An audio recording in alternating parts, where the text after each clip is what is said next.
নিজের খেলোয়াড়ি জীবনে ছিলেন একদমই সাদামাটা।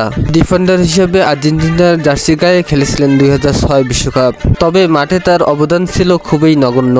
তখনও কেউ ভাবেনি এই মানুষটি হয়ে উঠবেন আর্জেন্টাইন ফুটবল ইতিহাসে সবচেয়ে গুরুত্বপূর্ণ এবং সফল ব্যক্তিত্ব।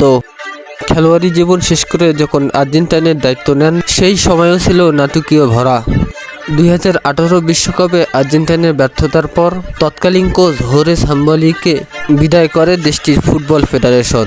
সে সময় হাই প্রোফাইল কোচ খুঁজে না পাওয়ায় অস্থায়ীভাবে দায়িত্ব দেওয়া হয় স্কলোনিকে দায়িত্ব দেওয়ার পর শুরু হয়েছিল সমালোচনার ঝড়। মেসির মতো তারকাদের সামলাতে পারবেন কিনা এই প্রশ্ন উঠেছিল সে সময়ে। দায়িত্ব নেওয়ার পরপরই তিনি কাজ শুরু করেন তারুণ্য এবং অভিজ্ঞদের নিয়ে শক্তিশালী দল গঠনে।